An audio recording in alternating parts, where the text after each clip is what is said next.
In the early 70s, what was then the Welsh office, this was obviously long before devolution, was looking to, I suppose, engage with disabled or disability organisations in Wales.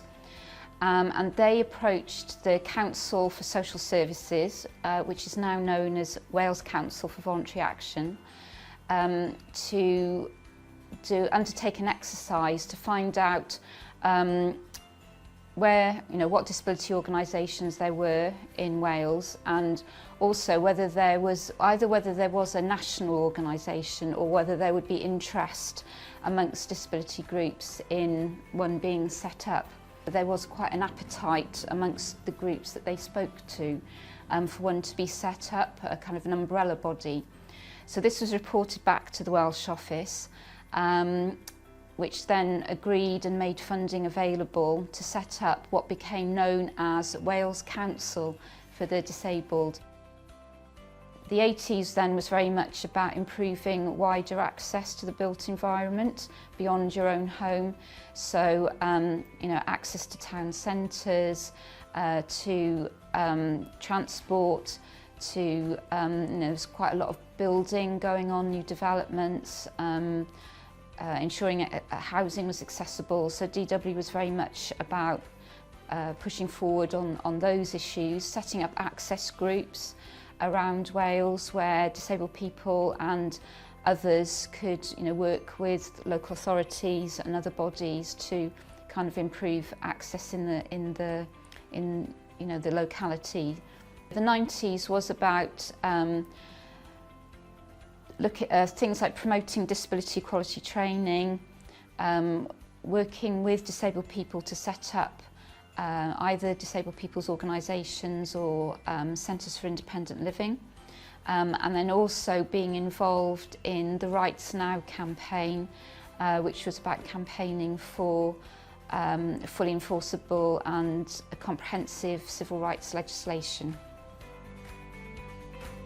In 1994, Wales Council for the Disabled voted in an AGM to change its name.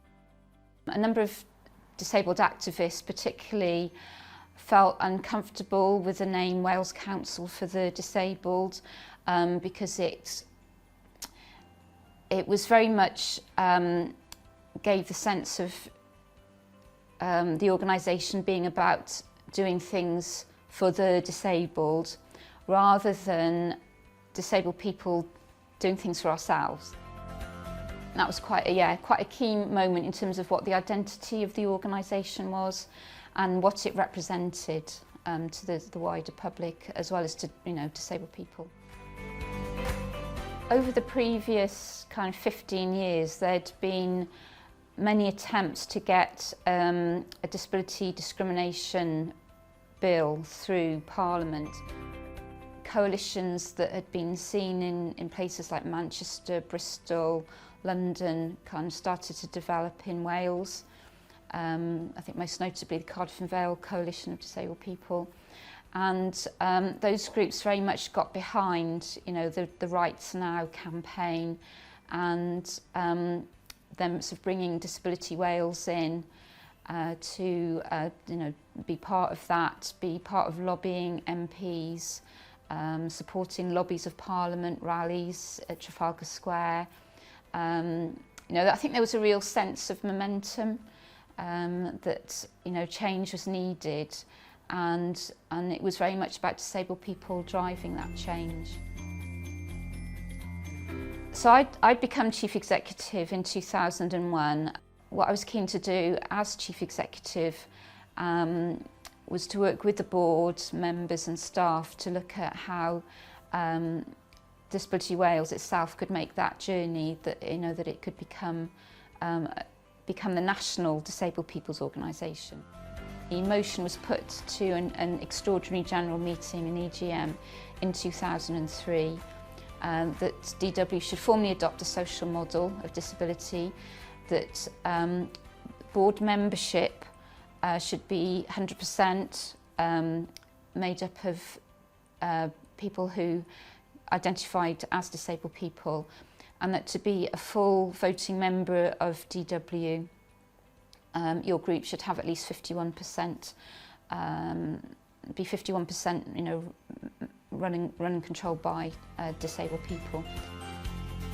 With the advent of devolution, you know, with the election of assembly members, you know, with the you know, government in Wales, there was greater opportunity to influence those policies that had been devolved to Wales. But we now had the opportunity to more directly influence policy, to directly engage with ministers and assembly members, as they were then called.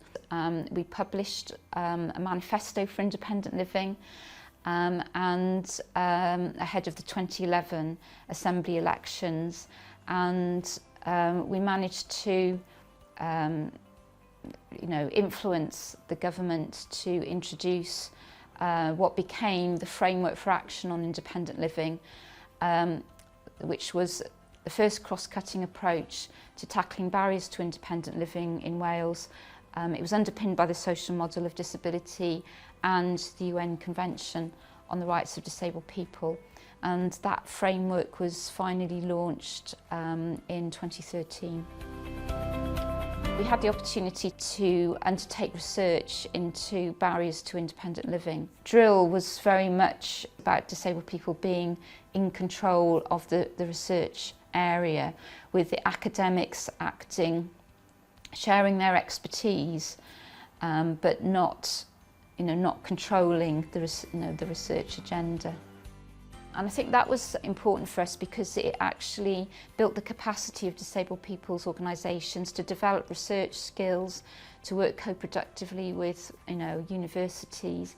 And I think that work has really carried on, and you know, was very evident then in, for example, our involvement in the co-production of the Locked Out report, which was, you know, looking at the the impact of COVID, you know, on disabled people, and other work with universities in Wales.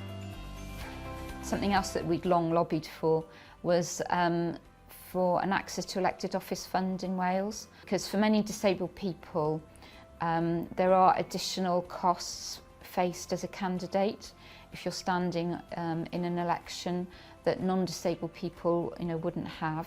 You know, the need for meetings, you know, to have communication support in meetings, the need for assistance if you're going out door to door, canvassing for, you know, for votes.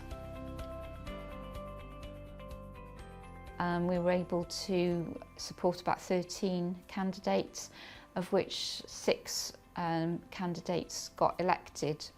So, and I think that's really important, you know, to democracy, that disabled people, amongst others, are represented.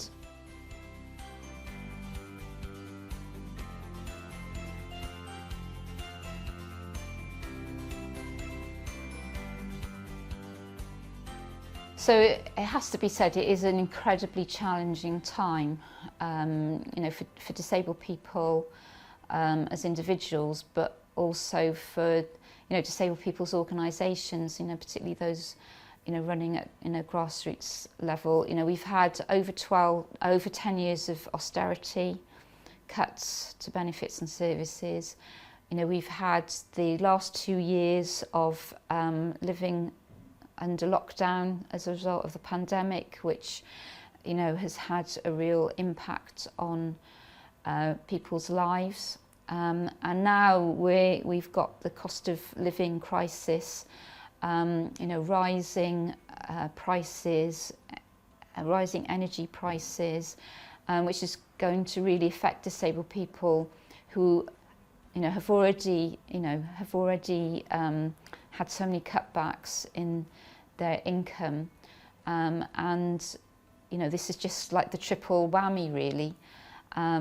Thinking back across, you know, DW's 50-year history, you know, because we, you know, from the 70s there was no legislation, there was no legal protection. You know, now we do have legislation, but, you know, the lives of disabled people seem to be as fragile as ever. You know, we may not be locked away in long stay institutions anymore, but, you know, the hard, you know, the the hardship, the breach of human rights that is going to be faced. It is going to have equally restricting effects and devastating effects on people's lives and well-being. It is a very challenging landscape.